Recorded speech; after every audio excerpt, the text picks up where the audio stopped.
चलिए, कविता का सामान्य परिचय हुआ और अब इसके पाठ पर और उसकी व्याख्या पे हम चर्चा शुरू करते हैं। जैसा कि अपन पहले देख ही आए हैं कि यह कविता छपते ही हिंदी साहित्य के केंद्र में आ गई। बड़ी लंबी कविता थी, प्रबंधात्मकता से लिखी गई, अर्थात इसमें एक कालक्रम था, एक कथा प्रवाह था। तो कविता अत्यंत लोकप्रिय हुई और बहुत तेजी से लोकप्रिय हुई, परंतु इसका थोड़ा विरोध भी हुआ। थोड़ी चर्चा हमने पहले कर ली थी। विरोध का बड़ा कारण तो हम पहले भी देखे आए हैं। इसके शुरुआती जो 18 पंक्तियां हैं वो थी, खासतौर से वो 16 पंक्तियां जिनमें कवि ने युद्ध का वर्णन किया है। इन 16 पंक्तियों को लेकर हिंदी जगत में विरोध था, किंचित परिहास भी था। उसका कारण ये था कि ये दीर्घ समासिक पदावली थी, संस्कृत के अंदर लिखी हुई, और जिसको समझना यत्किंचित मुश्किल था। तो ये कहा गया कि ये तो हिंदी की कविता ही नहीं है। आज निराला जी के बड़े प्रशंसक और जिन्होंने अपने अखबार में इसको जगह दी थी, इस कविता को, नंद दुलारी वाजपेयी जी, उन्होंने भी ये कहा कि इन पंक्तियों का, खासतौर से इन 16 पंक्तियों का समर्थन तो सिर्फ इसलिए किया जा सकता है कि हिंदी में भी ऐसा कुछ लिखा जा सकता है, और कोई औचित्य सिद्धि इन पंक्तियों से नहीं होती। एक और तत्कालीन कवि और आलोचक थे, राम नरेश त्रिपाठी। उन्होंने कहा कि इन 16 पंक्तियों के आगे यदि कोई ओम छू लगा दे तो ये तो सांप बिच्छू भगाने का, सांप बिच्छू को विष भगाने का मंत्र बन जाएगा। हालांकि ये सही था कि ये पंक्तियां एक मंत्र काव्य का बोध देती हैं, और मंत्र काव्य जैसी ही सुगठता इन पंक्तियों में है। उनकी एक प्रभान्विति भी है, और पीछे कवि का एक तर्क भी था, उसकी एक औचित्य सिद्धि भी थी। क्यों? क्योंकि कवि का मूल प्रयोजन इस युद्ध का वर्णन करना नहीं था। कवि का मूल प्रयोजन सीता की मुक्ति और नायक के संघर्ष को दिखाना था। तो बहुत जल्दी, शीघ्रता से उस युद्ध का, जो कि एक पृष्ठभूमि बनाता है और एक प्रभान्विति देता है, उस युद्ध का वर्णन करके वो अपने मुख्य प्रतिपाद्य पर आना चाहते थे। इसलिए उन्होंने इसका प्रयोग किया, इस सामासिक शब्दावली का प्रयोग किया। हाँ, एक बात और है, ये कहना कि ये प्रभाव उत्पन्न नहीं करती, थोड़ा बेजा है। क्यों? क्योंकि इन पंक्तियों का अपना प्रभाव है, और वो एक वातावरण सृजित करती हैं। युद्ध के एक ऐसे भीषण, जिसको अपराजेय समर कहा, उसके लिए उसका वातावरण सृजित करने के लिए इससे अच्छी पंक्तियां नहीं थी। शतशैल संवरणशील नील नर्मद गर्जित स्वर प्रतिपल प्रव्यत व्यूह भेद कौशल समूह राक्षस विरुद्ध प्रत्यु कुद कपि विषम हूँ विच्युत वहीन राजीव नयन हतलक्ष्य बाण लोहित लोचन रावण मदमोचन महीयान। तो ये जो पंक्तियां थी वो अपनी ओजस्विता से उस वातावरण को सृजित कर रही थी जो युद्ध का वातावरण था, और सौंदर्य इनमें अपना है। लोहित लोचन, रावण मदमोचन, विच्युत वहीन, आप देखिए अनुप्रास का प्रयोग और तुकांतता का प्रयोग जो इन पंक्तियों में है, वो अत्यंत ही प्रभान्विति उत्पन्न करता है। इस कविता की प्रभान्विति का एक बड़ा कारण इसकी नाटकीयता भी थी। इसके भाव में, इसकी भाषा में जो नाटकीयता थी वो अद्भुत थी, और कई जगह तो ऐसी चित्रोत्मकता पैदा होती थी, इस तरह का बिंब या एक चाक्षुष दृश्य पैदा होता था कि मानो पाठक जो है उस स्थल पर है जहाँ ये घटनाएं घटित हो रही हैं। लौटे युगदल, राक्षस पत्तल, पृथ्वी टलमल, बिंद महोल्लास से बार बार आकाश विकल, वानर वाहिनी खिन्न लग्न निज पति चरण चल रही शिविर की ओर, स्थविर दल जो विभिन्न। तो वो इस तरीके का वातावरण जो है ये कविता पैदा करती है, ये पंक्तियां पैदा करती हैं। इस तरह की नाटकीयता इन पंक्तियों में है जो उस वातावरण को सृजित कर देती है। विभीषण कह रहे हैं, कथन को देखिए, कितना श्रम हुआ व्यर्थ आया जब मिलन समय, तुम खींच रहे हो हस्त जानकी से निर्दय, रावण रावण लंपट खल खल कलमश गताचार, जिसने हित कहते मुझे किया पादय प्रवार, बैठा उपवन में देगा दुख सीता को फिर, कहता रण की जग जय कथा पारिषद दल से घिर। और फिर वो आगे और उस चीज को उठा देते हैं, सुनता वसंत में उपवन में कल कोजित पिक मैं बना, किंतु लंकापति दिख राघव दिख। अर्थात वो अपने को धिक्कार रहे हैं, परंतु राघव को उकसा रहे हैं कि देखो तुम्हारे कारण ऐसा होने जा रहा है। या फिर वो पंक्तियां, दिख जीवन का जो पाता ही आया विरोध, दिख साधन जिसके लिए सदाई किया शोध, जानकी हाय उद्धार प्रिया का। तो ये नाटकीयता इस कविता के अंदर पूरी कविता के अंदर आद्य से अंत तक विद्यमान है। उसकी भाषा में भी है, उसके भाव में भी है। तो ये इस कविता की प्रभान्विति को और बढ़ाती है। आइए अब हम आगे चलते हैं और पंक्तिबद्ध पंक्ति कविता की के पाठ की व्याख्या करने का प्रयास करेंगे। पहली पंक्ति है, इसको याद भी रखना चाहिए क्योंकि आजकल जो मल्टीपल चॉइस के एग्जाम है उनके अंदर ये भी पूछा जाता है कि पहली पंक्ति कौन सी, तो ये तो आपको याद ही कर लेनी चाहिए। उसमें रवि हुआ अस्त ज्योति के पथ पर लिखा अमर भी हो सकती है, निशी हुई विगत जो आखिर शायद अंतिम पड़ाव की पंक्ति है वो भी हो सकती है। तो ऐसी 4 पंक्ति दी जा सकती हैं और पूछा जा सकता है कि कौन सी इस कविता की पहली पंक्ति है। जाहिर है आप कविता को बार बार पढ़ेंगे तो आपको याद हो जाएगा कि रवि हुआ अस्त ज्योति के पथ पर लिखा अमर, रह गया राम रावण का अपराजेय समर। तो इस समर को, इस युद्ध को जो है अपराजेय कहा गया है। ये रवि हुआ अस्त के कई संदर्भ खुलते हैं। एक तो यही है क्योंकि हम प्राचीन काल की भारतीय परंपरा के युद्धों को देखते हैं तो सूर्यास्त के बाद युद्ध समाप्त हो जाते थे और कोई युद्ध उसके बाद नहीं होता था, अगले दिन निकलने पे युद्ध हुआ करते थे। तो एक तो ये अर्थ ध्वनित होता है कि युद्ध रवि अस्त हो गया है, अर्थात उस दिन का युद्ध समाप्त हो गया है। रवि हुआ अस्त, इस शब्द का प्रयोग यूं का यूं वाल्मीकि रामायण में भी हुआ है। रवि अस्तो गतय, उन्होंने भी इसी संदर्भ में वाल्मीकि ने इन शब्दों का प्रयोग किया है। दूसरा ज्योति के पथ पर, यह पूछा जाता है कि भाई ज्योति के पथ का मतलब क्या है, तो काल, हम कह सकते हैं काल के भाल पर, यानी समय पर अंकित हो गया। ऐसा युद्ध था जो इतना अपूर्व था कि वो समय के भाल पर, समय के ऊपर अंकित हो गया। अर्थात जब तक मनुष्य की सभ्यता रहेगी तब तक यह युद्ध ये कायम रहेगा। इस युद्ध का बखान वाल्मीकि रामायण में एक और वो पद आता है, राम रावणोर युद्धम, राम रावणो योरिवम। अर्थात ये युद्ध कैसा था, राम रावण का युद्ध राम रावण सरी का ही था। अर्थात इस युद्ध, यह युद्ध अनुपमेय था, अतुलनीय था और इस युद्ध की किसी और से तुलना नहीं की जा सकती। तो ये इस रूप में अमर भी है कि वो अतुलनीय और अनुपमेय युद्ध था। राम रावणो युद्धम, राम रावणो योरिवम, अर्थात कि वो जो कि एक अनुपम युद्ध था। आगे है कि रह अपराजय, इसको इसलिए कहा गया है क्यों, क्योंकि उसका कोई आज निर्णय नहीं हुआ। तो सूर्य अस्त हो गया और समय के भाल पे लिखा गया वो अनुपम युद्ध जो है आज का अपराजय रह गया, जो राम रावण के मध्य हुआ। इन पंक्तियों को हम इस रूप में पढ़ सकते हैं। रवि हुआ अस्त का एक और संदर्भ हम देखने का प्रयास करते हैं या निकालने का प्रयास करते हैं। ये राम सूर्यवंशी हैं और जैसा कि आगे की पंक्तियां हमें बताएंगी, जो आज का युद्ध है वो इस सूर्यवंशी राम के पराजय का युद्ध है। तो रवि अस्त नहीं हुआ है, आज राम जो है वो भी अपने पराक्रम में किंचित अस्त हुए हैं। और ये प्रयोग पर्टिकुलरली जो सांध्य वेला या रवि अस्त होने का प्रयोग है, ये निराला ने अपनी कई कविताओं में और भी किया है। उनकी एक कविता है मैं अकेला, उसमें भी वो लिखते हैं कि मैं अकेला देखता हूँ आ रही मेरे दिवस की सांध्य वेला। तो वहाँ जो सांध्य वेला है वो उनके क्रमशः क्षीण हो जाने को व्यक्त करती है। तो रवि हुआ अस्त के कई अर्थ निकलते हैं। दिन का अस्त होना तो उसका एक अभिधा के अंदर अर्थ है ही, व्यंजना में उसका अर्थ यह भी है कि आज जो सूर्यवंशी राम हैं वो पराजित हुए हैं। हम आगे चलते हैं। अगली पंक्तियों में उस युद्ध का जो अपराजय है, जो अमर है, उसका वर्णन कवि ने किया है। पहली पंक्ति युद्ध की शुरुआती पंक्तियां हैं जिनके अंदर वर्णन किया है, तीक्ष्ण शर विद्रुत क्षिप्र कर वेग प्रखर शतशैल समरणशील नील नभ गर्जित स्वर। ये तीरों की विशेषता है। वो कैसे तीर थे, तीखे तीर, विधृत यानी धारण, क्षिप्र का एक आशय होता है अंगूठे और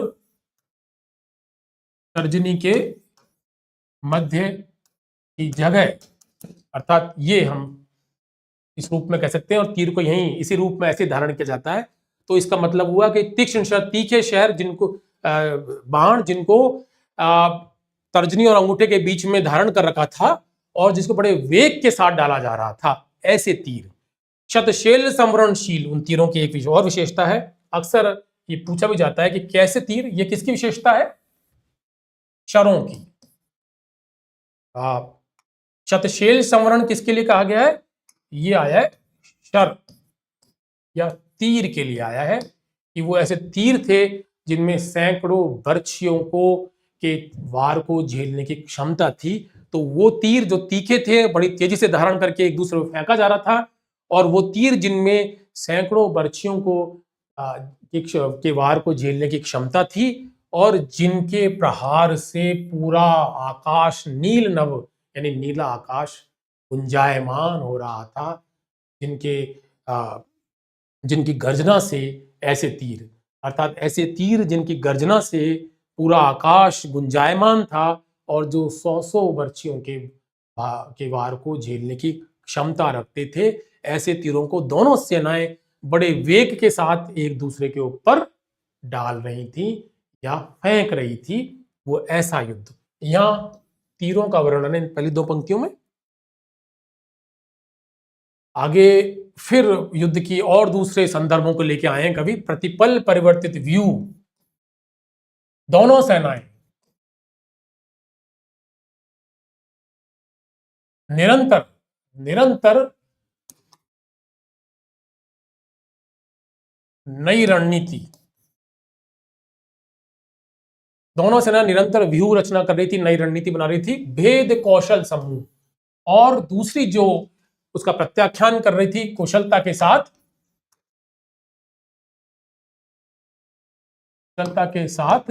व्यू को निरस्त कर रही थी। एक सेना राक्षसों की हो, वानरों की हो, निरंतर प्रतिपल जो है अपने व्यू को, अपनी सैन्य योजना को बदल रही है, क्योंकि युद्ध बहुत तेज है, बहुत सघनता है, दोनों लगभग समान सी शक्तिशाली नजर आ रहे हैं, और दूसरी उसी कुशलता के साथ उस व्यू को जो नया बनाती है, निरस्त कर देती है, उसका प्रत्याख्यान कर देती है, उसको काउंटर कर देती है। राक्षस विरुद्ध प्रत्यु क्रुद्ध कपि विषमु। प्रत्यु का मतलब होता है रोकना या ठेलना, पीछे की तरफ धकेलना।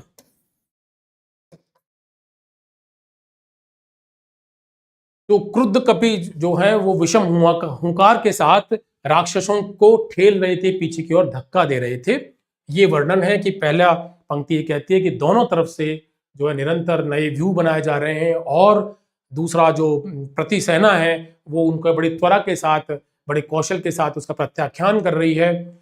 राक्षस विरुद्ध प्रत्यु क्रुद्ध कपि विषम हूं, अर्थात आशय है कि जो राक्षसों की सेना को बड़ी विषम हु के साथ क्रुद्ध कपि पीछे की ओर ठेल रहे हैं। आगे पंक्तियां, विच्युत वहीन राजीव नयन हत लक्ष्य बाण, लोहित लोचन रावण मदमोचन महियान।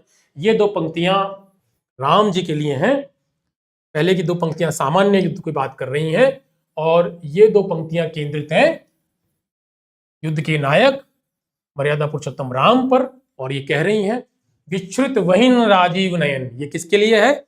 ये इन शब्दों का प्रयोग हुआ है, माफ कीजिएगा, लेकिन इन शब्दों का प्रयोग हुआ है मर्यादा पुरुषोत्तम राम के लिए, वो जो जिनको पूरी कविता में राजीव नयन कहा गया है, क्योंकि राजीव नयन से एक बड़ा संदर्भ खुलता है।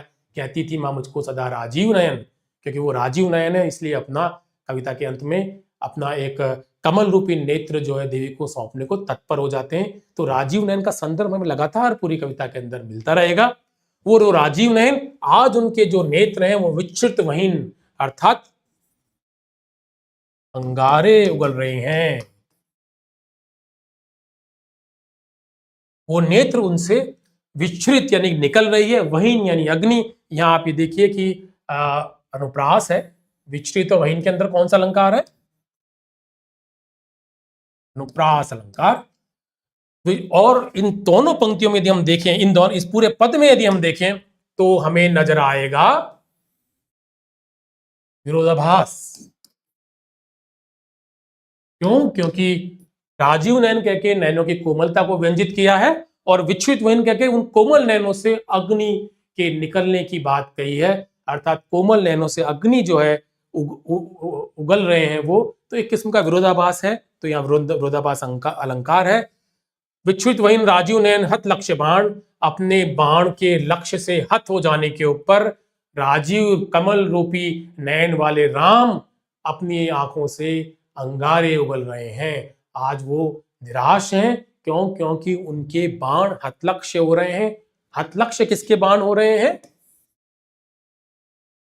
लक्ष्य भ्रष्ट, उन राम के बाण लक्ष्य भ्रष्ट हो रहे हैं जिनके राम बाण कहावत के रूप में प्रसिद्ध हैं, अर्थात वो जो अचूक हैं, अमोघ हैं, कभी भी अपने लक्ष्य से हत नहीं होते हैं, उनके बाण आज हत लक्ष्य हो रहे हैं। और आगे की अंतिम पंक्तियां हैं इस पद की, लोहित लोचन रावण मदमोचन महीयान। यहां लोहित लोचन रावण के लिए आया है।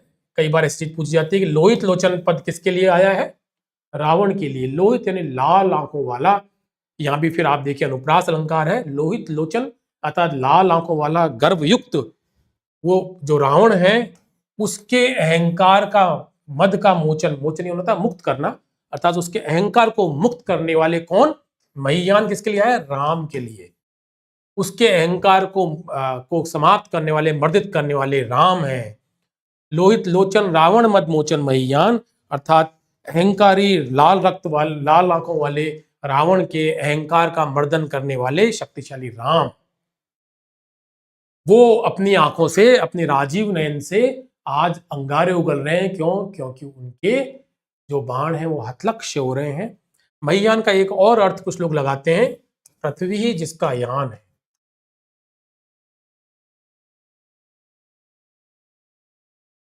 शाब्दिक अर्थ महीयान का होता है शक्तिशाली।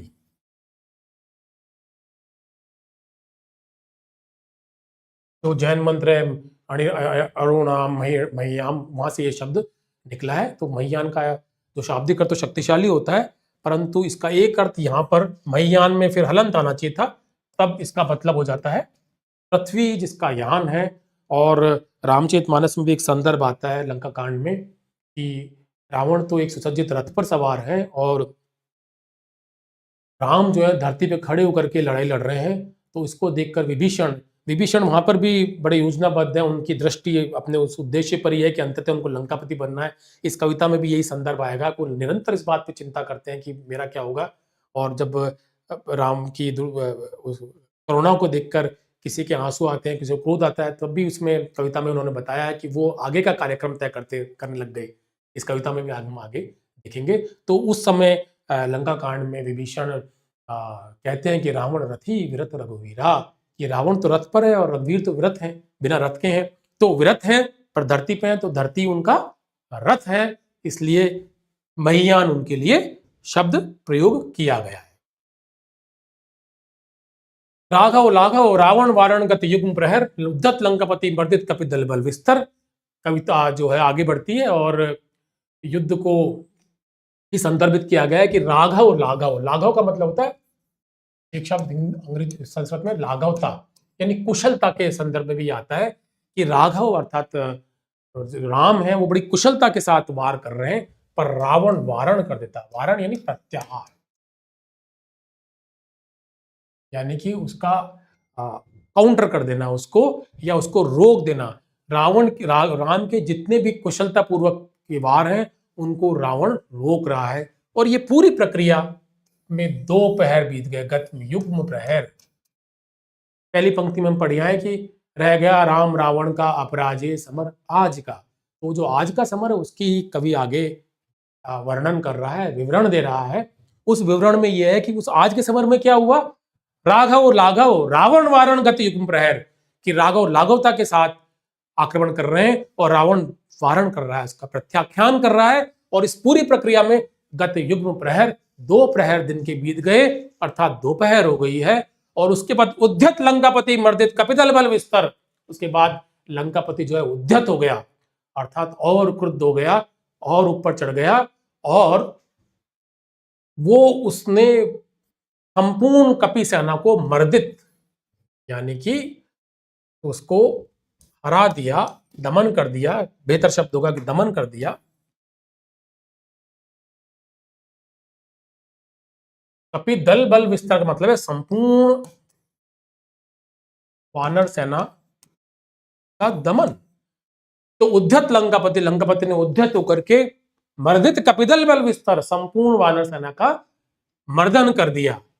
अनिमेष राम विषजिद दिव्य शरभंग भाव, विद्वांग बद्ध कोदंड मुष्टिकर रुद्र स्त्राव। और इस चीज को, इस प्रक्रिया को राम जो है अनिमेष राम, अर्थात बिना पलक झपकाए टकटकी लगा करके देख रहे हैं।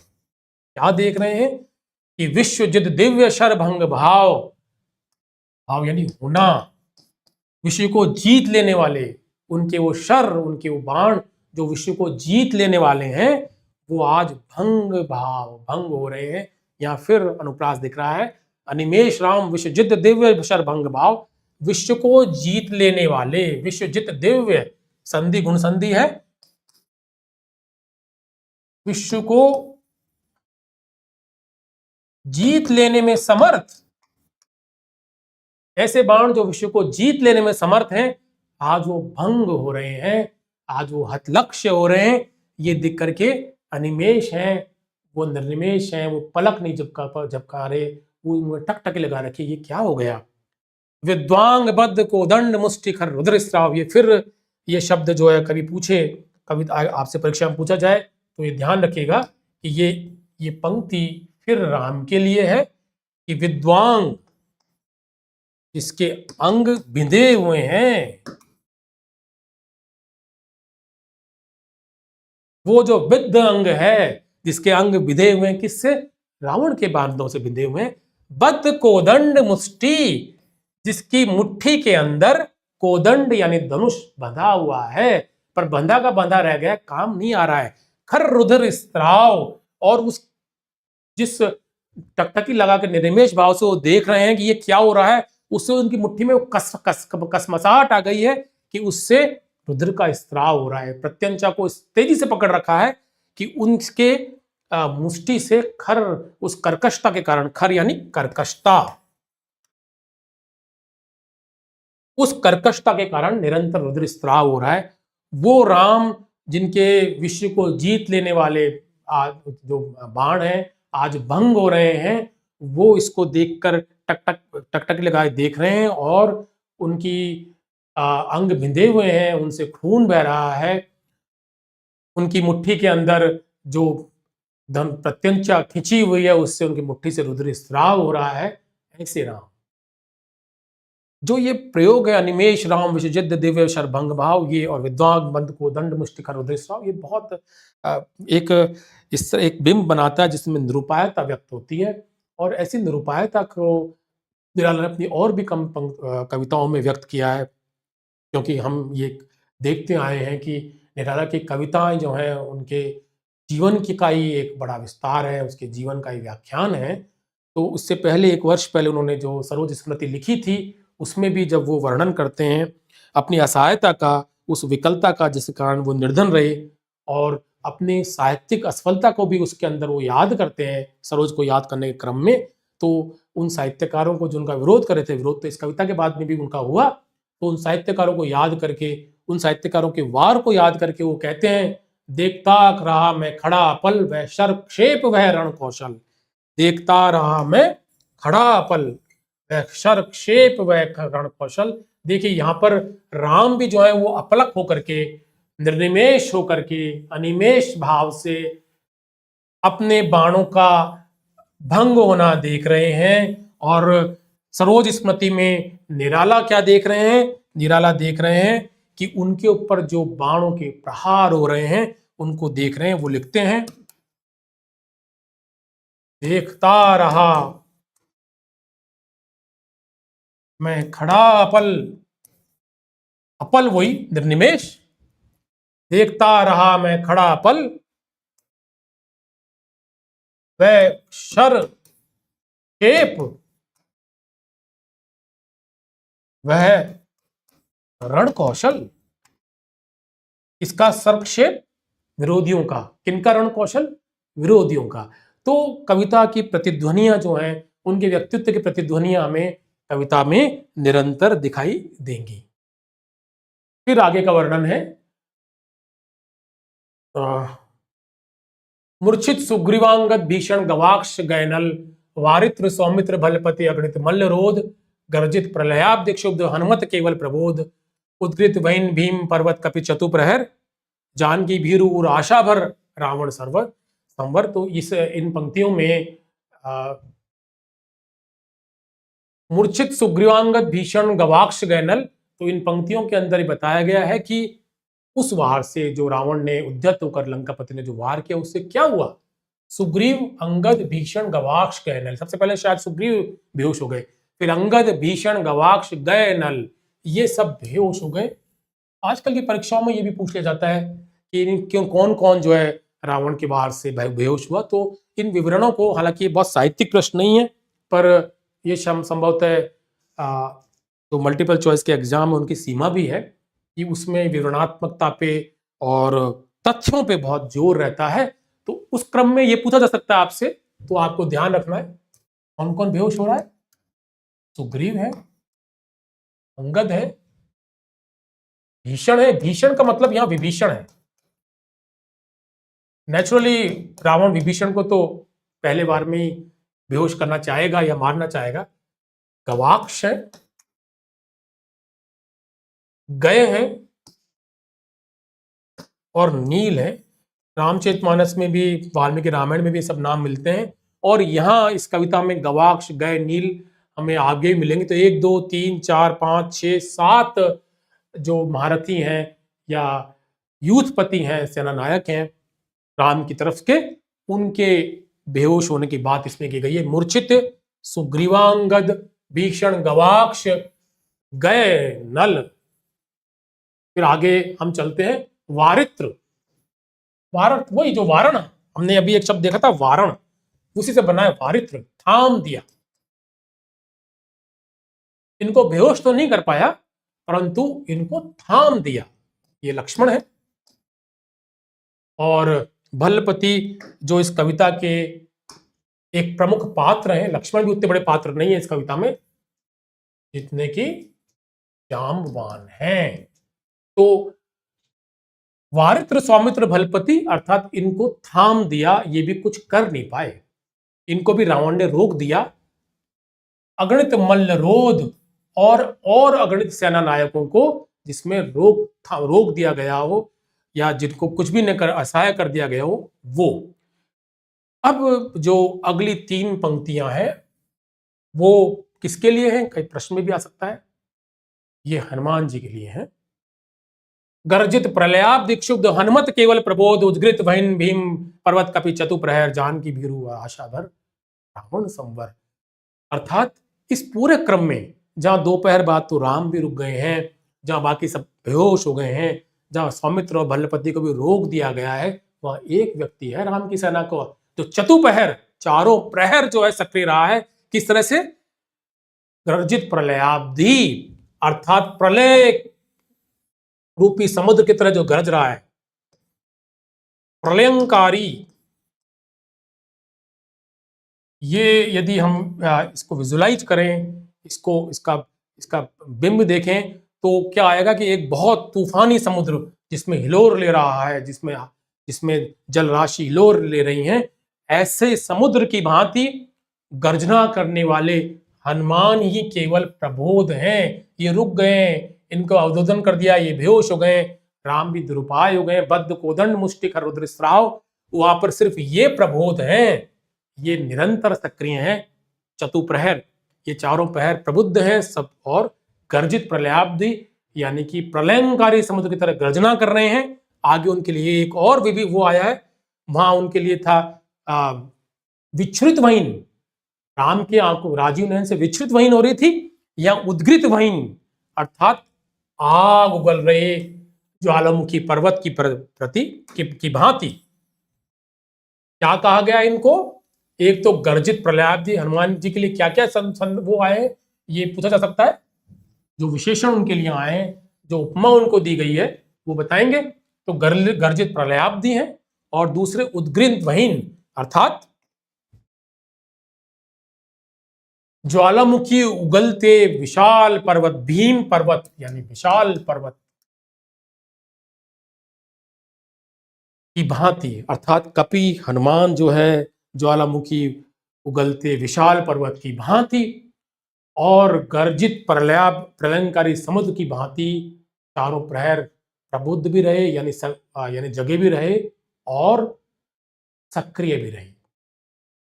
जानकी भीरु आशा भर रावण संवर, ये पंक्तियां भी मान के लिए हैं कि जानकी भीरु और आशा भर, अर्थात जानकी के डरे हुए हृदय के अंदर सिर्फ आशा भरने वाले और रावण को रोक देने वाले। संवर शब्द आगे भी देखे आए हम, आगे भी आएगा।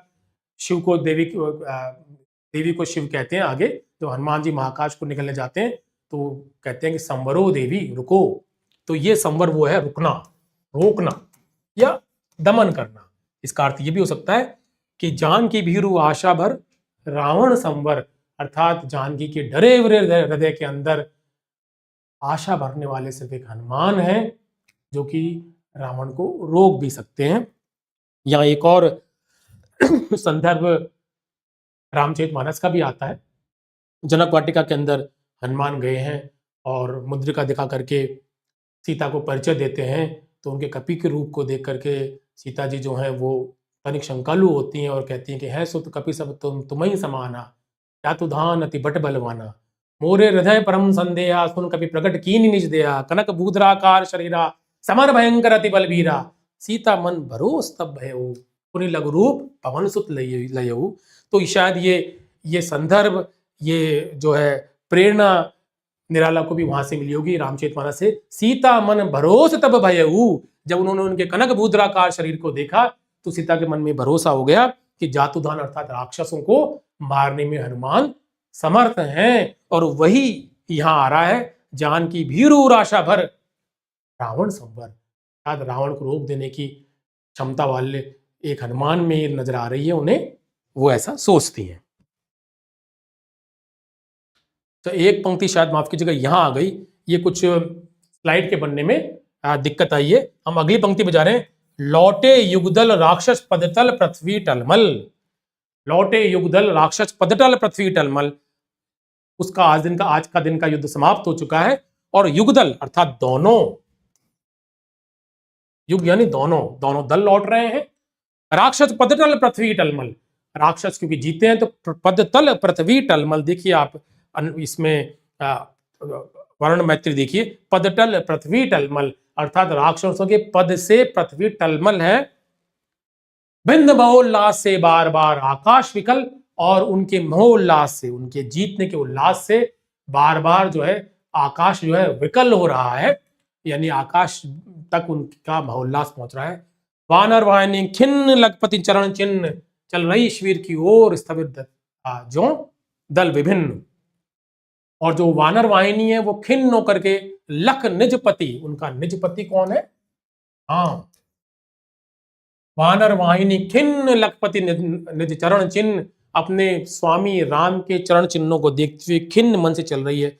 चरण चिन्ह देख रही है तो मतलब नजरें नीची हैं, सेना युद्ध से यदि नीची नजर से लौट रही है तो ये बिंब भी अपने आप में समर्थ है ये कहने को लिए कि वो आज पराजित है, पराजय बोध से ग्रसित है।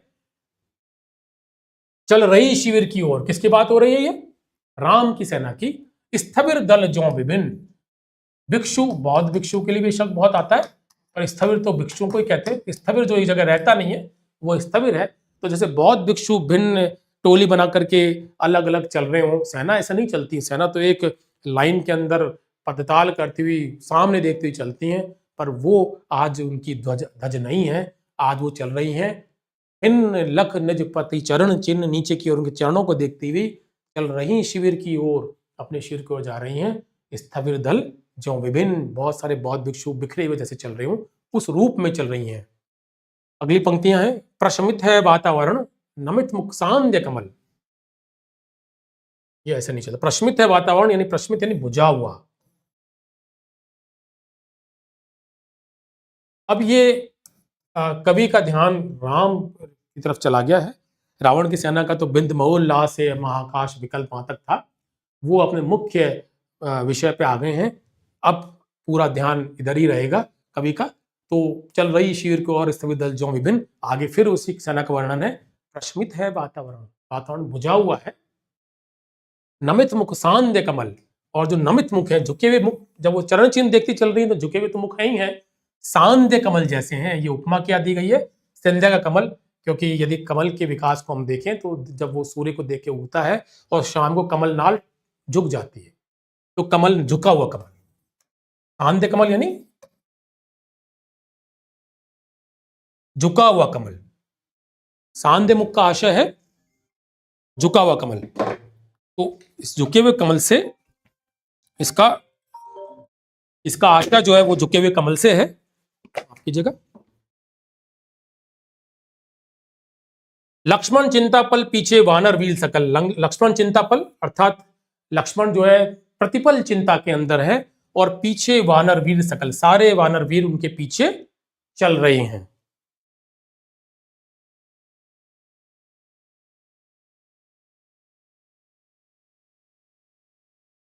आगे रघुनायक, यहां कवि ने नायक कहा है उनको, क्यों? क्योंकि वो सेना के नायक हैं। रघुनायक आगे अवनी पर नवनीत चरण, फिर देखिए वर्ण मैत्री, अवनी पर नवनीत, अवनी पर नवनीत यानी कि धरती के ऊपर कमल जैसे चरण। तो अवनी पे नवनीत चरण अपने कोमल पैरों को रख करके रघुनायक सबसे आगे हैं। या नायक बड़ा सोच कर वो राघव भी कह सकते थे, वो कोई और शब्द प्रयोग कर सकते थे, पर उन्होंने रघुनायक कहा है। क्यों? क्योंकि वो सेना के नायक हैं, सबसे आगे चल रहे हैं। तो रघुनायक आगे अवनी पर नवनीत चरण, अपने कमल, अपने मक्खन जैसे कोमल पैरों को पृथ्वी पे रख करके चल रहे हैं। उनके पास तो पहनने के लिए नीचे जरूर कुछ नहीं होगा। श्लथ यानी ढीला, श्लथ धनु गुण यानी प्रत्यंचा। ढीला तो धनुष की प्रत्यंचा है। कटिबंध, कमरबंध। त्रस्त यानी खिसका हुआ, वो भी ढीला कह सकते हैं। खिसका हुआ। तुणीधरण अर्थात प्रत्यंचा ढीली है और कमरबंद जिसके अंदर वो तुणीर को रखते थे वो भी नीचे खिसका हुआ है। दृढ़ जटा मुकुट, जब सुबह गए थे युद्ध के अंदर तो दृढ़ जटा मुकुट यानी जटा का बाल, जो केश राशि है उनकी बड़ी बड़ी, उनका एक मुकुट पड़ा हुआ था, दृढ़ता से बना हुआ मुकुट था। विपर्यस्त, वो बिखरा हुआ है। विपर्यस्त यानी वो बिखरा हुआ है। प्रतिलट से कुल बड़ी घनी केश राशि है तो बिखर के एक एक लट उसकी खुल गई है। पहला पृष्ठ पर, बाहुओं पर, वक्ष पर विपुल, उतरा जो दुर्गम पर्वत पर नैशांधकार, चमकती दूर तारा। ये पूरा वर्णन जो है वो उनके व्यक्तित्व का वर्णन इस रूप में, माफ कीजिएगा, उनके व्यक्तित्व का वर्णन इस रूप में आज की उनकी मनोदशा को व्यक्त कर रहा है कि प्रत्यंचा ढीली है, कमरबंद से सरका हुआ है जिसके अंदर वो तुणी रखते थे, और जो जटाएं वो बिखरी हुई हैं, प्रतिलट से खुल गई हैं, और पीठ पर, बाहुओं पर और वक्ष के ऊपर फैली हुई है। बड़ी सघन केश राशि है तो पीठ, बाहु और वक्ष को उस सघन केश राशि ने ढक लिया है। इस तरह से ढक लिया है कि जो जो उतरा जो दुर्गम पर्वत पर नैशांधकार, यहां पर उत्प्रेक्ष अलंकार, उतरा जो दुर्गम पर्वत पर नैशांधकार, ऐसे लग रहा है जैसे किसी दुर्गम पर्वत के ऊपर निशा का अंधकार, रात की कालिमा धीरे धीरे उतरती है। जब रात होती है तो किसी पर्वत के पास से यदि उस रात को होने को देखें तो पहले ऊपर की चोटी के ऊपर कालिमा आएगी, फिर धीरे धीरे नीचे की ओर वो कालिमा आती है।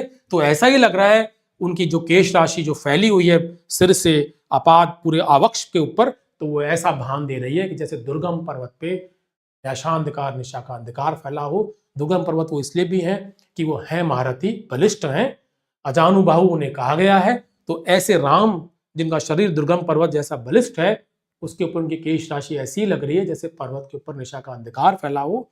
चमकती दूर ताराएं जो हों कहीं पार, और आंखें सिर्फ उनकी नजर आ रही हैं। जैसे चमकती दूर ताराएं जो कहीं पार से मतलब क्या है? उनकी आंखें वही सिर्फ नजर आ रही हैं। ऐसा लग रहा है जब दुर्गम पर्वत के ऊपर निशा का अंधकार होता है तो कहीं से दूर ताराएं, कोई यदि ताराएं दिखती हैं तो वो उस तरह का प्रतीति इस समय हो रही है। यहाँ यदि अभिव्यंजना से हम कोई अर्थ और लें तो ये होगा कि उनकी आंखें हैं, उन्हीं में कोई उम्मीद नजर आ रही है, वहीं कोई चमक है जो इस निराशा से संभवतः उन्हें निकालेगी। कभी बीच बीच में इस तरह के संदर्भ देता रहता है कि अत्यंत निराशा है पर एक आशा की किरण है। तो वो चमकती दूर ताराएं जो कहीं पार, उनसे राम की आंखों का को व्यक्त किया गया है। ये राम की आंखों का संदर्भ है ये वाला, और उम्मीद की बात भी है कि एक आशा है कि शायद कुछ हो। यहाँ जो कमरबंद है, देखिए ये यहाँ कटिबंध शब्द आया है, और सेनाओं में पहले जो युद्ध होते थे उनमें कटिबंध आमतौर पर सैनिक पहनते थे, और उसी से ही शायद ये मुहावरे भी निकले हैं। कमर कसना, आज वो ढीला है तो उसका एक संदर्भ और हो रहा है, तो कमर कसना या वो कमरबंद खोल देना, ये जो है मुहावरे संभवतः ऐसे ही निकले होंगे।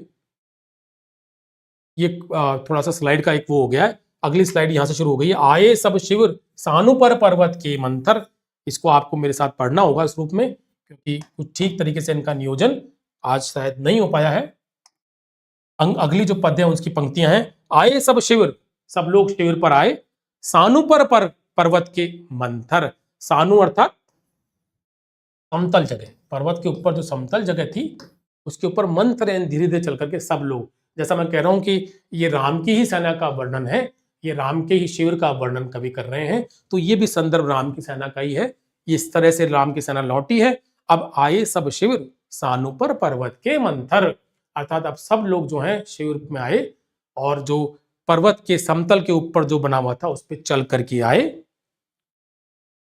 सुग्रीव विभीषण जामवन, यहां कॉमा होना चाहिए, सुग्रीव विभीषण जामवन आदिक वानर सेनापति दल विशेष के अंगद हनुमान नल नील गवाक्ष प्रात के रण का समाधान करने के लिए फेर वानर दल बलाश्रय स्थल।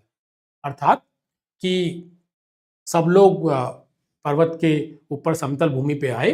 कौन कौन आए, ये भी उसी तरह के प्रश्न जिनकी मैं भी बात कर आया। सुग्रीव, विभीषण, जामवान, आदिक वानर, इसको आदिक वानर यहां नहीं आएगा, सुग्रीव विभीषण जामवान आदिक वानर, क्योंकि जामवन जो है और विभीषण जो है वानर नहीं है, तो ये सुग्रीव विभीषण जानवर आदिक वानर नहीं होगा, ये होगा, क्योंकि हम इनको रबड़ छंद कहते हैं इनके छंद को, तो छंद का इस तरह से विस्तार बहुत दिखता है। सुग्रीव विभीषण जामवन आदिक वानर सेनापति दल विशेष के, सुग्रीव विभीषण जामवन और सेनापति दल विशेष के जो है वो वानर सेनापति दल के विशेष के जो सेनापति हैं, अंगद, हनुमान, नल, नील, गवाक्ष, ये है सेनापति अंगद, हनुमान, नल, नील, गवाक्ष।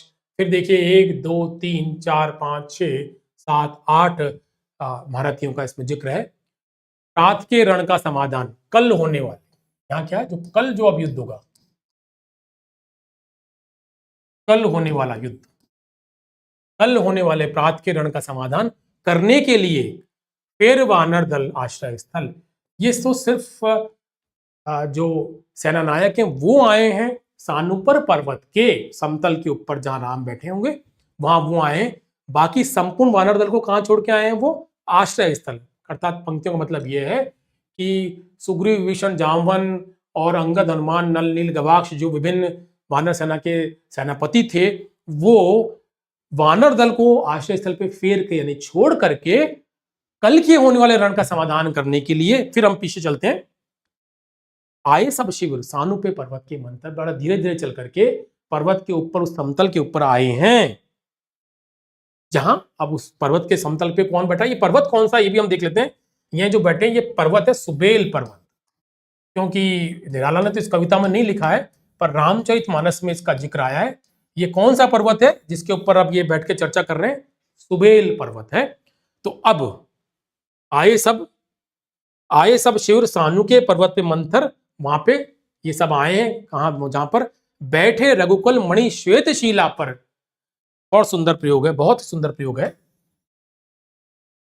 आप देखिए ये कवि जो है निराला जी जो हैं वो संदर्भ के साथ शब्द बदलते हैं। वहां वो रघुनायक थे राम, अब ये यहां क्या हो गए हैं, वो अब उन्होंने शब्द प्रयोग किया है रघुकुल मणि श्वेत शिला, क्योंकि वो श्वेत शिला पे बैठे हैं। वैसे रामचरितमानस में भी उनको स्फटिक शिला पे बहुत बैठा दिखाया है मर्यादा पुरुषोत्तम राम को, यहाँ वो श्वेत शिला पे बैठा दिखा रहे हैं, तो उन्होंने क्या रघुकुल मणि का प्रयोग किया है। रघुकुल मणि तो वो है, रघुनायक है, रघुकुल गौरव है और रघुकुल शिरोमणि है। इस रूप में रघुकुल मणि है कि वो रघुकुल के अंदर सर्वश्रेष्ठ है। तो रघुकुल मणि श्वेत शिला पे बैठे हैं, शिला के ऊपर मणि रखी हुई है, बहुत सुंदर प्रयोग है। निर्मल जल ले आए पद क्षालनार्थ पटु हनुमान, अतः राम तो जाके बैठ गए, आज वो वैसे भी जो है कुछ पराजय भाव बोध से ग्रसित थे, वो बैठ गए। और पटु यानी चतुर, वो जानते हैं स्वामी को क्या चाहिए, चतुर हनुमान ले आए कर पद, हाथ पैरों के,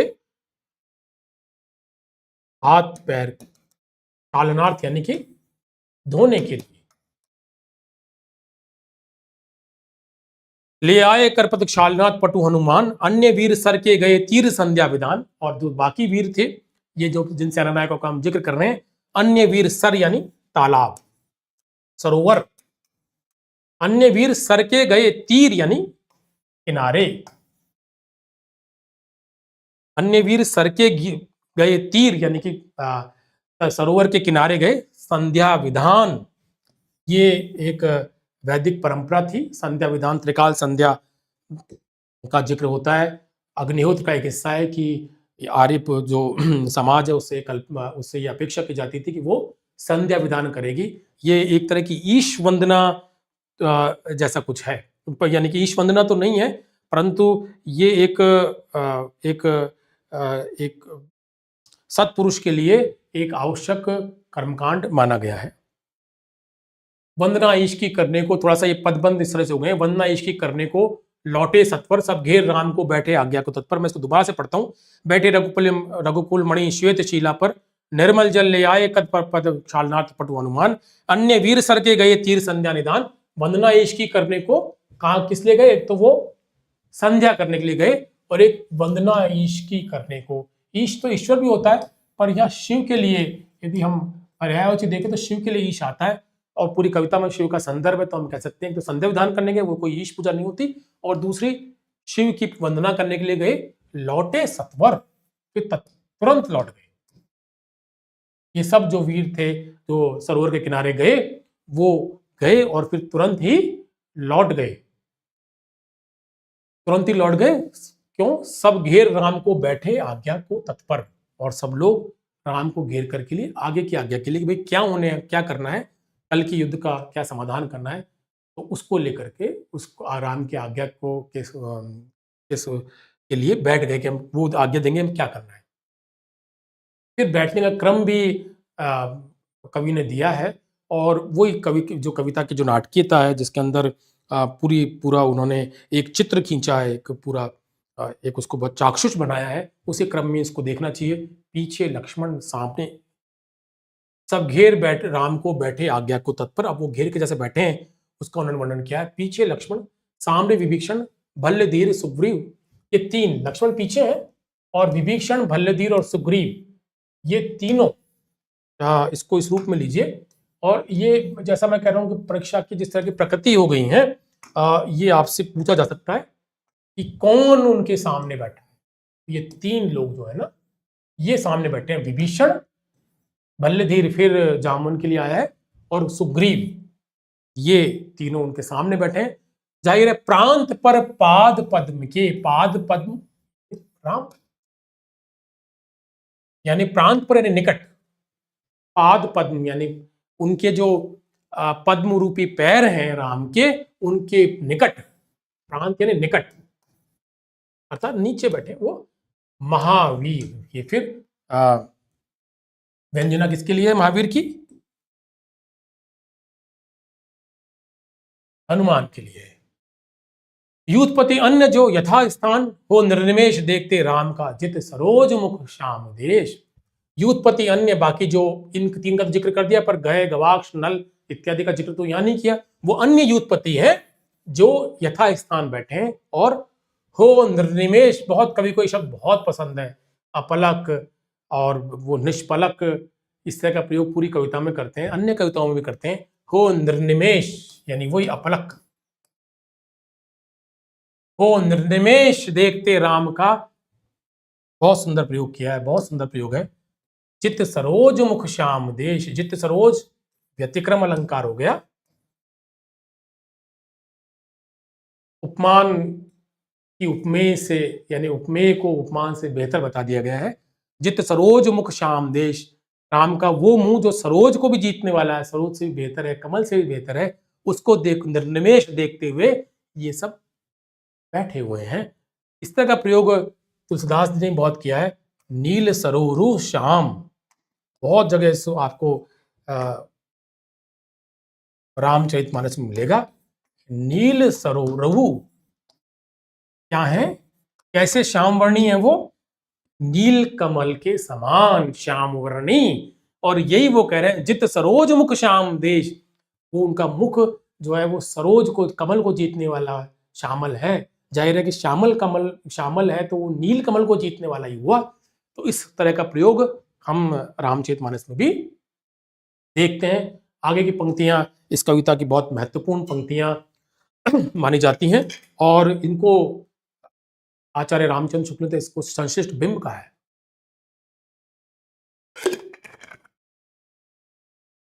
पूरी निराशा इसमें मूर्तिमान हो गई।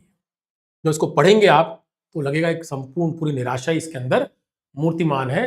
अमानिशा उगलता गगन घन अंधकार, खोरा दिशा का ज्ञान, स्तब्ध है पवन चार, अप्रतिहत गरज रहा अम्बुदि विशाल, भूधर जो ध्यान मग्न केवल जलती हाल। अमानिशा तो ये है अमावस्या की निशा है।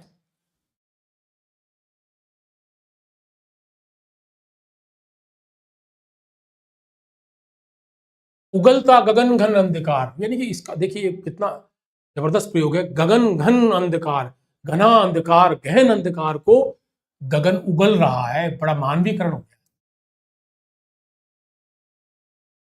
उगलना तो मनुष्य की वो है वृत्ति, पर गगन को उगलता बताया गया कि वो जैसे कि अंधकार को उगल रहा है, उगल उगल के बाहर डाल रहा है, और उससे घना अंधकार छाया हुआ है। ऐसा अंधकार, खो रहा दिशा का ज्ञान, अर्थात दिशा भी, हाथ को हाथ नहीं सूझता, जिसे कहते हैं ना, हाथ को हाथ नहीं सूझ रहा, अर्थात दिशाहीन हो रहा है व्यक्ति।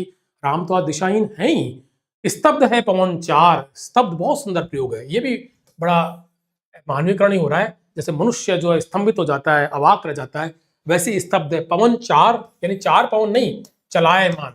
वो जो उसकी वृत्ति चलायमान है, पवन तो निरंतर चलती रहती है, वो पवन भी आज स्तब्ध है। जैसे मनुष्य स्तब्ध हो जाता है, रुक जाता है, वैसी रुकी हुई है। अमावस्या की रात है, जो है आकाश गहन अंधकार उगल रहा है, दिशा का ज्ञान खो रहा है, वायु भी बिल्कुल चुप है, स्तब्ध है। अप्रतिहत गरज रहा अम्बुदि विशाल, पीछे जो सुबेल पर्वत के पीछे जहां बैठे हैं, अप्रतिहत बिना रुके, बिना थके, बिना रुके, बिना रुके थके, पीछे विशाल सागर गरज रहा है। राम का पता नहीं मैत्री भाव है कि नहीं, सागर से पहले भी लड़ आए हैं वो लंका जाने के क्रम में, तो वो पीछे गरज रहा है। भूधर जो ध्यान, या फिर उत्प्रेक्षा अलंकार आ गया, जैसे योगी की तरह ध्यान मग्न है भूधर जिसके ऊपर बैठे हैं वो सुबेल, केवल जलती मशाल, एक मशाल जल रही है। केवल जलती मशाल न जाने यहाँ क्यों कहा है, ये लग रहा है कि जैसे रामलाल शर्मा जी का तो कहना ये था कि जो निराला के बड़े प्रशंसक थे और उन्होंने बड़ा काम भी किया, बड़ा पत्र व्यवहार भी रहा उनका निराला जी से, तो हिंदी के बड़े आलोचक और एक इतिहासकार भी जिन्होंने भारतीय इतिहास पे भी काफी कुछ लिखा, ऐसे रामलाल शर्मा जी ने कहा है कि कवि जो है निराला जी ये कह रहे हैं कि जो पंच तत्व हैं, तत्वों का यहाँ पे 5 तत्वों को और भी आगे भी उल्लेख आएगा, उनमें से 4 गगन, और कहना चाहिए कि पवन, वायु, और ये जल, और ये धरती, क्षितिजल पावक गगन। तो पावक के अलावा यानी कि इस अग्नि के अलावा बाकी 4 तत्व जो हैं, 4 तत्व जो मूल तत्व हैं, हाँ,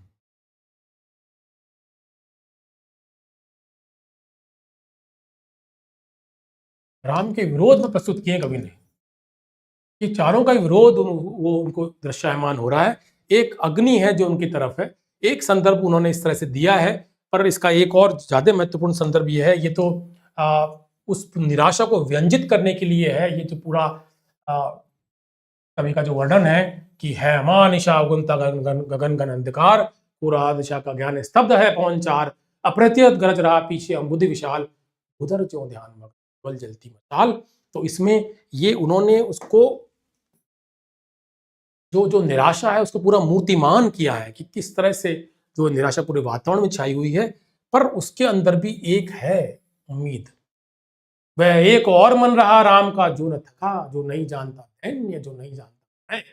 तो एक जो मशाल है वो उनकी बुद्धि का प्रयोग का प्रतीक भी है। वो आगे की पंक्तियां भी हैं, अंतिम पंक्तियां जो हैं, वह एक और रहा मन रहा राम का जो न थका, जो नहीं जानता दैन्य, जो नहीं जानता है, पार कर गया बुद्धि का आवरण, और वो वहां पहुंच गया कि हाँ, कहती थी माँ मुझको सदा अजीब नयन। तो वो ये जो मशाल है, ये प्रश्न भी आता है, वो राम के चेतना या बुद्धि का प्रतीक है। इस अंधकार में भी एक जलती मशाल है। उम्मीद है कि वो इस संकट के पार चले जाएंगे। भरोसा उस मशाल पे, उस बुद्धि पे ही है। मुझे गालिब का एक शेर याद आता है, जुल्मत कदे में मेरे शबे गम का जोश है, एक शम्म है दलील सहर सो भी खामोश है। तो एक शम्म है दलील सहर, तो यहां भी देखिए गालिब भी ये कहते हैं, दलील सहर, दलील ए सहर अर्थात सुबह की दलील के रूप में शम्मा है, अर्थात सुबह की गवाही के रूप में शम्मा है। सुबह तो हमेशा ही आशा की प्रतीक होती है, तो एक शम में है दलील सहर, हालांकि वहां तो खामोश है, वो भी गालिब की निराशा थोड़ी ज्यादा बड़ी है।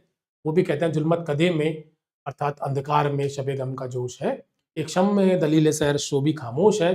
तो वहां तो वो शमा भी खामोश है, वो भी नहीं जल रही, पर यहाँ दलील सहर अर्थात सुबह की उम्मीद के रूप में, गवाही के रूप में मशाल जल रही है। तो ये मशाल, आपसे प्रश्न पूछा जा सकता है, मशाल किसका प्रतीक है?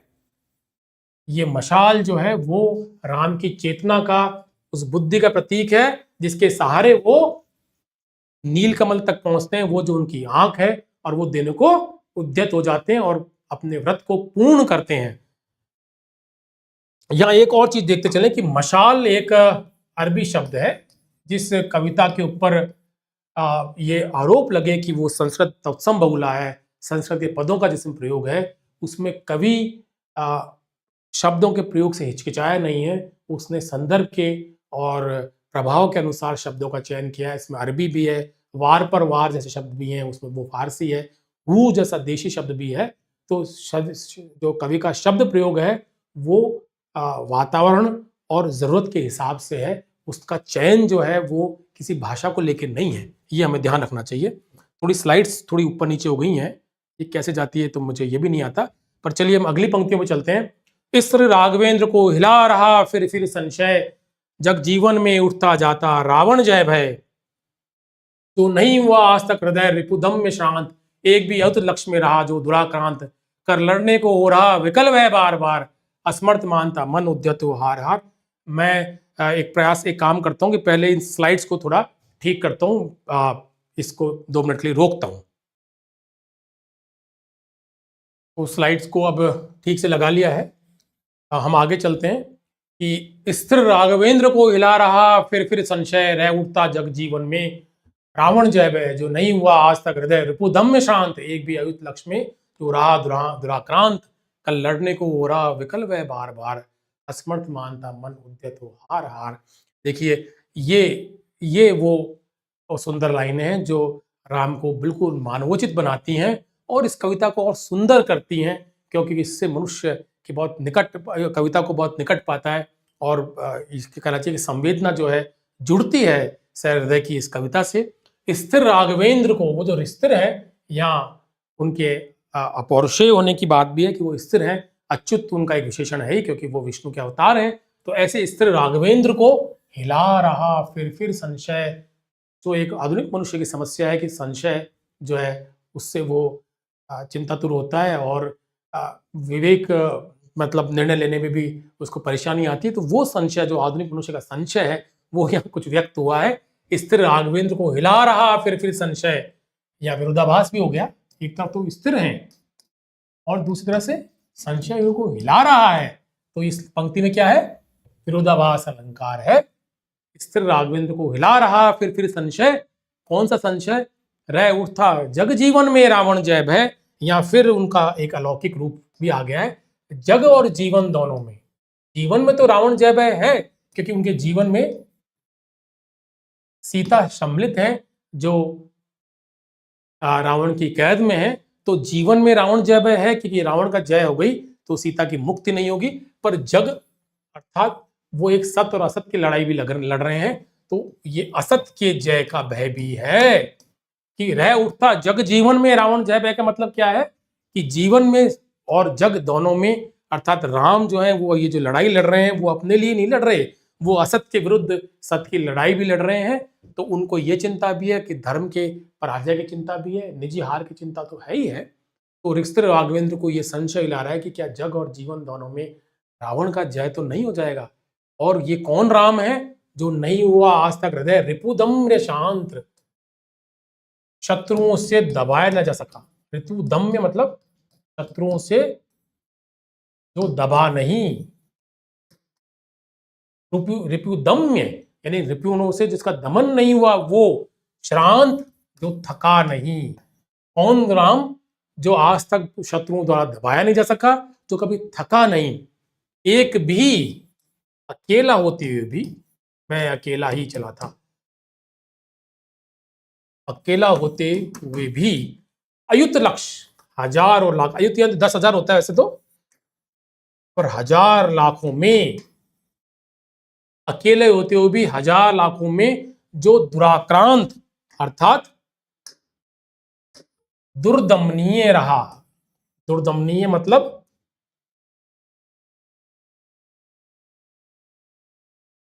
जिसका दमन नहीं हो सका, अर्थात वो राम जो हजार अकेले होते हुए भी हजारों लाखों में, हजारों लाखों शत्रुओं में दुर्दमनीय रहे, जिनका दमन नहीं हो सका, वो राम जो कभी भी जिसके हृदय को शत्रुओं ने दबा नहीं पाए, जो कभी भी थके नहीं, आज वो राम विकल, अक्षम, विकलांग शब्द इसी से बना है, क्षमता से, विकल से विकलांग बना है।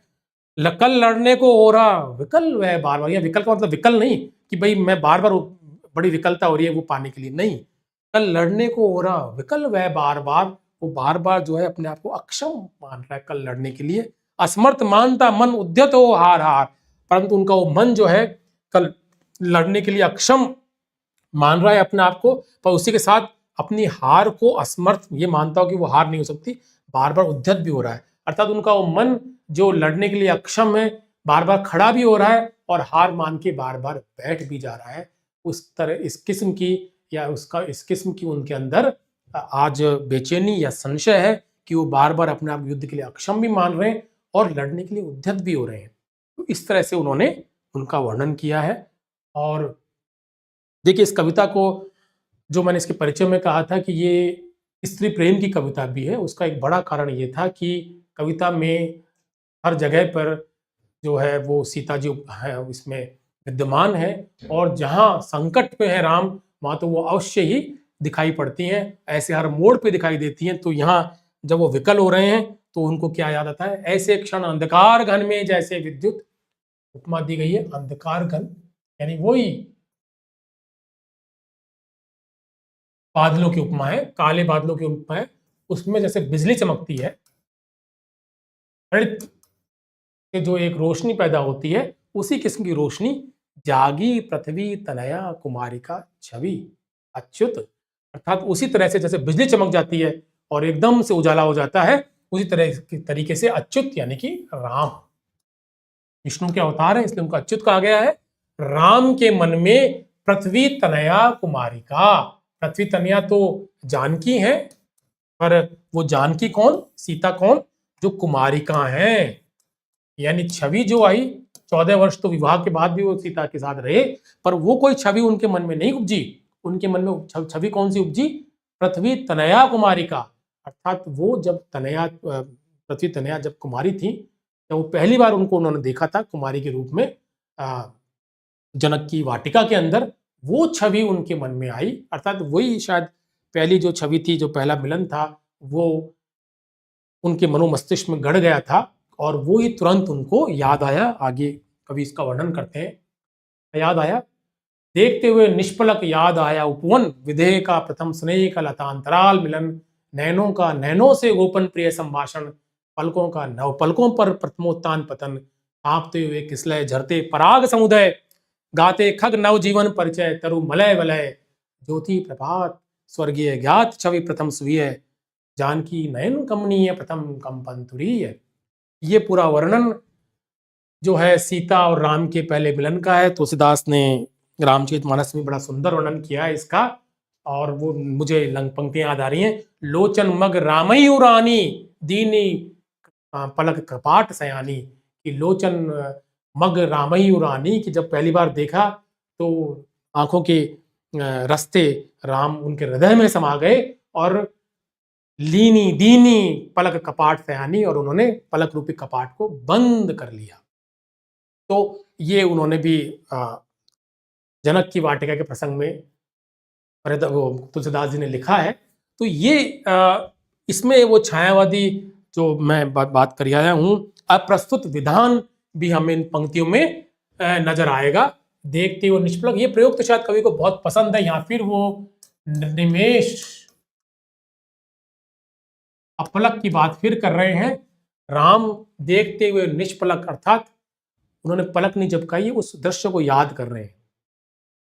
आज की स्थिति बताई गई है कि वो उस दृश्य को याद कर रहे हैं, अपलक, बिना पलक झपकाए, देखते हुए निष्पलक। याद आया उपवन विधेय का, विधेय का उपवन उन्हें याद आया। प्रथम स्नेह का लतांतराल मिलन, लताओं के बीच में, क्योंकि वो उपवन था लता वितान से घिरा हुआ, तो लताओं के बीच में प्रथम स्नेह का मिलन याद आया। नैनों का गोपन प्रिय संभाषण, ऐसा नैनों का एक दूसरे के साथ वार्तालाप जिसमें गोपनता यानी कि छुपना ही प्रीतिकर होता है। जहां छुपना ही प्रीतिकर हो, अच्छा लगता हो, वो गोपन प्रिय संभाषण है। नैनों का वो एक दूसरे के नेत्रों से वो संभाषण जिसमें एक दूसरे से छिपना, लुका छिपी जो या कनखियों से देखना ही प्रिय हो, अच्छा लगता हो, अनुराग उत्पन्न करता हो, वो पलकों का नव पलकों पर प्रथमोत्थान पतन। या नव पलक कोई नई पलकें तो होती नहीं है, अर्थात पलकों का एक दूसरे के ऊपर गिरना, प्रथम उत्थान और फिर पतन, यानी कि खुलना और बंद होना। अर्थात जब राम सीता को देख रहे हैं तो शायद तुलसीदास जी ने तो यही प्रयोग किया है कि राम ने सीता को नहीं, सीता ने राम को देखा था। पर यहाँ ये एक आधुनिक कवि हैं तो स्त्री और पुरुष दोनों एक दूसरे को यहाँ देख रहे हैं। तो उन पलकों का नव पलकों पे प्रथमोत्थान पतन, अर्थात पलकों का एक दूसरे पे गिरना और उठना। कि जब राम सीता को देखते हैं तो उनकी आंखें बंद हो जाती हैं संकोचवश, और जब सीता राम को देखती हैं तो राम की आंखें बंद हो जाती हैं संकोचवश। तो जब एक दूसरे को देख रहे हैं तो दूसरे की आंखें बंद मिल रही हैं, तो वो प्रथमोत्थान पतन है। पलकों का एक ही पलक का दूसरे के पलक के ऊपर गिरना और उठना। कांपते हुए किसलय झरते पराग समुदय, गाते खग नव जीवन परिचय तरु मलय वलय। अर्थात किसलय जो नए पत्ते हैं वो कांप रहे हैं, क्योंकि ये जनक की वाटिका का प्रसंग भी है। यदि अभिधा में कहें तो उस समय वसंत छाया हुआ है, परिमल छाया हुआ है, तो जो है उसकी जो बयार है, जो हवा चल रही है, उससे जो है नए पत्ते जो है कांप रहे हैं और स्रवित हो रहा है पराग, क्योंकि वसंत है। गाते खग नव जीवन परिचय, और जो जो पक्षी हैं वो चहचहा रहे हैं। तरु मलय वलय, और जो पर्वत हैं वो वलयाकृत हो गए हैं। ये परिमल की या वसंत की विशेषता है। और यदि अप्रस्तुत विधान से कहें तो कांपते हुए किसलय, ये अधरोष्ट के लिए बड़ा रूढ़ प्रयोग है। कवि कुल गुरु कालिदास तो कुछ ज्यादा ही प्रयोग करते हैं। किसलय अधरोष्ट उन्होंने बहुत लिखा है। तो अप्रस्तुत विधान से यह है कि उनके जो अधरोष्ट जो हैं वो किसलय जैसे कोमल होते हैं अधरोष्ट, इसलिए वो कांप रहे हैं उस रोमांच से। जरते पराग समुदय, मतलब वाटिका क्रम में तो ये होगा कि वसंत आया हुआ है, और इधर ये होगा राम सीता के क्रम में कि वो रागवेष्टित हैं दोनों, तो माधुर्य की उत्पत्ति हो रही है। गाते खग नव जीवन परिचय, पर वाटिका के संदर्भ में तो पक्षी लहलार चहचहा रहे हैं, और इनके कि वो बिना बोले ही उनके मन रूपी पक्षी जो है चहचहा रहे हैं। तरु वलय मलय, यानी अर्थात जैसे मलय तो कहते हैं कि बगीचे को, और बगीचे के जो तरु हैं वो वलयाकृत हो रहे हैं, यानी कि वो आलिंगनबद्ध हो रहे हैं, ऐसी छवि उन्होंने बनाई है। कांपते हुए किसलय, ये प्रयोग निराला ने और भी किया है। उन्होंने अब सरोज स्मृति में भी, यदि अधरोष्ट का ही प्रयोग है, वो उसी का संदर्भ है, जाहिर है उसी का संदर्भ है, तो ऐसा प्रयोग उन्होंने सरोज स्मृति में भी किया है। और वो लिखते हैं कि अपनी बेटी का जब वो युवा हो रही है तो उसका वर्णन करते हुए लिखते हैं कि नत नयनों से आलोक तर, कांपा अधरों पर थर थर थर। तो कांपा अधरों पर थर थर थर जो है उस आलोक की बात हो रही है। तो वैसा ही जो है इनके जो है दोनों राम और सीता में जो नया राग उत्पन्न हो रहा है उससे उनके अधरोष्ट कांप रहे हैं। ये कवि ने कहा है, ज्योति प्रपात स्वर्गीय ज्ञात छवि प्रथम स्वीय यानी अपनी। इस पूरे संदर्भ में ये जो पूरा विधान है उसमें जब उन्होंने पहली बार सीता को देखा तो उनको ये लगा कि ये उनकी अपनी जो है अनादि शक्ति है। तुलसीदास ने भी लिखा है कि प्रीति पुरातन, राम और सीता का जो संयोग है उसके लिए कहा है कि प्रीति पुरातन लखई न कोई। किसी ने भी उस प्रीति पुरातन को नहीं देखा, तो परंपरा पुरातन काल से चली आ रही प्रीति थी। तो राम ने जब पहली बार मिले तो क्या हुआ, ये पंक्ति क्या कर रही है कि उन्होंने अपनी स्वीय शक्ति को, अपनी खुद की जो अनादि शक्ति थी सीता, उसको पहचाना किस रूप में कि मानो वो स्वर्ग से एक ज्योति प्रपात के रूप में उतर रही हैं। उन्होंने ये माना कि, और उन्होंने उनको यह अनुभूत हुआ कि ये सीता जो है उनकी अपनी अनादि शक्ति है जो स्वर्ग से एक ज्योति प्रपात के रूप में उतर रही हैं, ऐसा उन्होंने माना। और ये जो देखते हो जो निष्पलक है, इसको यहाँ फिर हम संदर्भित करते हैं कि आज जो है क्या हुआ उन्हें कि जानकी नयन कमनीय प्रथम कंपन तुरीय। और उन्हें क्या क्या याद आ रहा है आज, जानकी के जो कमनीय नेत्रों को देख करके जो उनको रोमांच हुआ था उस दिन, और उससे जो उनको ब्रह्मानंद, तुरीय का मतलब होता है ये एक साधना अवस्था है, ब्रह्मानंद मान लीजिए इसको, कि जो ईश्वर को प्राप्त करने का जो साधना की चौथी अवस्था जिसमें ईश्वर की प्राप्ति हो जाती है उसको तुरीय अवस्था कहते हैं। तो ये ब्रह्मानंद है। और काव्य के अंदर ब्रह्मानंद सहोदर बहुत से उनको कहा गया है आनंदों को। तो उनको ऐसा ही आनंद हुआ जानकी के उस दिन, जानकी कमनीय नेत्रों को देख के जो उनको रोमांच हुआ था और ब्रह्मानंद जैसा सरीखा आनंद आया था वो उन्हें याद आया। फिर देखिए कि इससे जो है उनमें रोमांच पैदा हो गया। वही जो कवि जो है में कितने भावों का अंतरण देखिए कि आज पराजय बोध था, फिर उनको निष्पलक याद आया, उपवन विधेय का प्रथम स्नेह का लतांतराल मिलन। तो उसके बाद उस मिलन को याद करके उनके अंदर फिर रोमांच आ गया, ऊर्जा आ गई, ओज आ गया। कवि ने अगली पंक्तियों में इसका वर्णन किया है, सेरातन क्षण भर भूला मन लहरा समस हर धनुर्भंग को पुनर्वार जो उठा हस्त। अर्थात सेहरातन यानी पूरा जो तन है उनका वो सहसा उठा, और क्षण भर भूला मन, क्षण भर तो भूल गया कि वो कहाँ बैठे हैं, सुबेल पर्वत पे बैठे हैं, क्या भूल गए वो। और लहरा समस, पूरा शरीर रोमांच से लहरा उठा, हर धनुर्भंग को पुनर्वार जो उठा हर।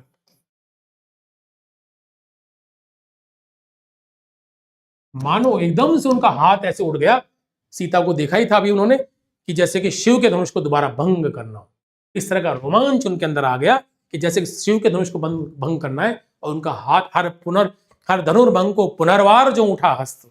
आगे देखिए, उठी स्मृति सीता ध्यान लीन राम के अधर, फिर विश्व विजय की भावना हृदय में आई भर। तभी उनको याद आया हल्के से, करे धनुष तो तोड़ा जा चुका है।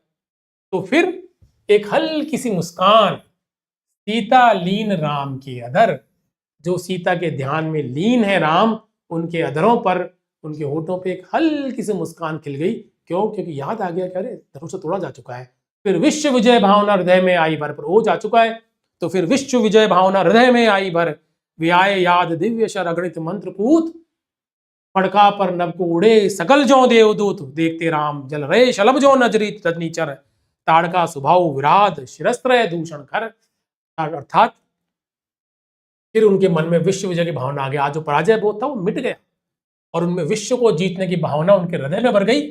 वे आए दिव्य शर, उनके वो दिव्य शर जिनका पूरी कविता में बार बार वर्णन है, आगे भी आएगा, वो उनको दिव्य शर बाण याद आए जो बहुत सारे मंत्रों से अभिषिक्त थे, मंत्रों से अभिषिक्त। आगे भी ये अपन को पंक्ति मिलेगी कि बहुत सारे मंत्रों से अभिषिक्त दिव्य बाण उनको याद आए और उनको ये लगा कि जैसे वो पतंगों की तरह राक्षसों को मार के नभ में, आकाश में देवदूतों की तरह उड़ के चले गए। फड़का पर नभ को उड़े, पर यानी पंख, इनकी बात हो रही है। फड़का पर नभ को उड़े सकल ज्यों देवदूत, सारे कौन है वो सारे? बाण। ये पूरी पंक्ति जो है वो किसके लिए है? वो दिव्य शरों के लिए है,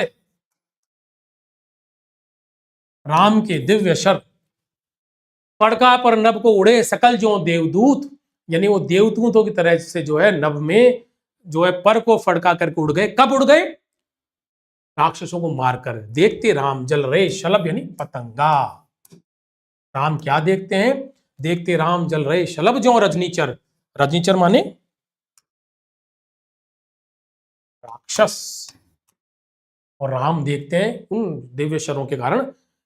देखते राम जल रहे शलभ जो रजनीचर, वो राम देखते हैं कि उन दिव्य शरों से पतंगों की तरह जो रजनीचर जल रहे हैं। ताड़का स्वभाव विराध शिरस्त्र दूषण कर। फिर ये मैं आपसे कहूंगा कि क्योंकि इस तरह के प्रश्न बनते हैं तो आप ये 5-6 नाम याद रखिएगा। ताड़का है, सुबाहु है, विराध है, शिरस्त्र का एक नाम रामचरितमानस में त्रिशरा भी मिलता है, 3 सर वाला। इसका मतलब यही है, शिरस्त्र है जिसके 3 सर हैं, तो 3 सर वाले शिरस्त्र, ताड़का, सुबाहु, विराध, दूषण और खर, जिनको उन्होंने बालकांड से किष्किंधा कांड के क्रम में मारा था, वो समस्त रजनीचर अर्थात राक्षस याद आए, जिनको पतंगों की तरह उनके दिव्य शरों ने मारा था, और फिर वो देवदूत की तरह आकाश के अंदर जो है पंख फड़फड़ा कर उड़ गए थे। और उन्हीं शरों को, उन्हीं बाणों को याद करके उन्हें विश्व विजय की भावना हृदय में भर गई कि यस मैं जीत सकता हूं। इसके तत्काल बाद देखिए भावों का अंतरण देखिए, फिर भय आ गया। ये फिर भय है। कहां तो पहले उत्साह था, कहां पहले अनुराग था, फिर उत्साह आया, ओज आया, और फिर भय आ गया। फिर देखी भीमा मूर्ति आज रण जे देखी जो, आच्छादित किए हुए समस्त समग्र नभ को, ज्योतिर्मय अस्त्र सकल बुझकर हुए क्षीण, पामान लय उस स्थल में हुए लीन। पर तत्काल उनको क्या याद आ गया? भीमा मूर्ति किसके लिए आई है? देवी के लिए। रावण को लिए अशंक, राम आगे कहते हैं कि आज मैं देवी को, विभीषण से कहते हैं कि बिना किसी परवाह के, अशंक रूप से, बिना किसी सामाजिक निंदा अपवाद की परवाह के रावण को अंक में लिए हुए देखा है। तो वो देवी याद आई। फिर देखी भीमा मूर्ति आज रण देखी जो, आच्छादित किए हुए समुख समग्र नभ को, ज्योतिर्मय अस्त्र सकल बुझकर हुए क्षीण, पा महानिलय उस तन में क्षण में हुए लीन। अर्थात फिर तत्काल उनको आज देवी की वो मूर्ति, भीमकाय मूर्ति याद आ गई जो उन्होंने युद्ध में देखी थी, और जिसने समुद्र आच्छादित यानी कि आविष्टित ढक रखा था।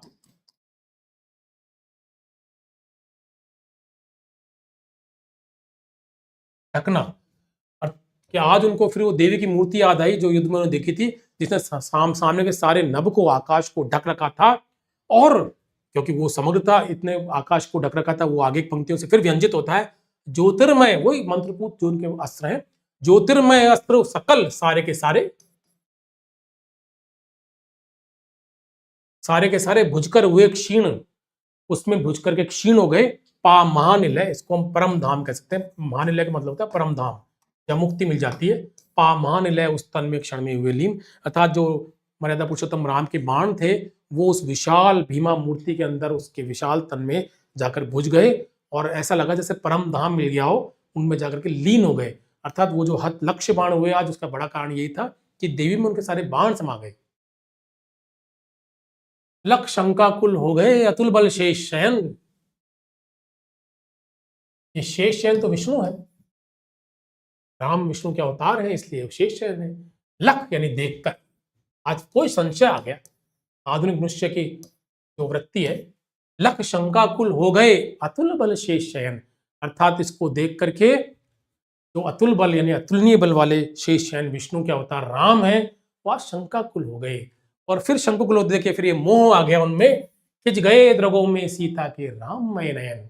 फिर सुन रहा, हंस रहा, ठास रावण खलखल, भावित नयनों से पुनः गिरे दो मुक्ता दल। फिर उन्हें क्या याद आया कि उनको मोह हो गया, उस संकट में, तो फिर मोहासिक्त होकर के उनको अपनी प्रिया की याद आती है। तो खिंच गए द्रगों में सीता के राममय नयन। ये फिर वही संदर्भ जनक वाटिका का ही है, एक दूसरे को देख रहे हैं। तो सीता को जब राम देखते हैं, तो राम को जो है सीता के वो नयन याद आते हैं जिनमें राममय नयन, अर्थात वो जो उन्होंने पहली बार देखा था, तो सीता के जो राम को नयन दिखे थे, उनमें राममय नयन थे, अर्थात सीता के नयनों में राम विराजमान थे। तो वो दृश्य याद आ गया, खिंच गए द्रगों में, राम के सीता, ये किसके द्रग हैं? राम के आंखों में सीता के वो नयन आ गए जो राममय थे, जिनमें राम की छवि थी।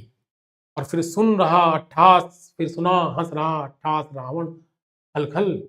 और फिर एकदम से याद आया कि ओ रावण तो हंस रहा है, अर्थात प्रिया फिर संकट में है।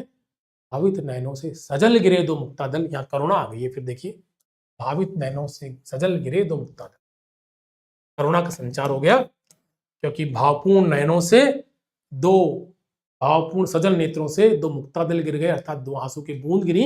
क्यों? क्योंकि उन्हें लगा कि आज जो भीमा मूर्ति रावण के साथ हैं और रावण युद्ध में विजित होकर अट्ठास कर रहा है, तो अब उनको प्रिया सीता के वो राम में नयन याद आए, एक निरुपायता याद आई और वो अश्रु विगलित हो गई।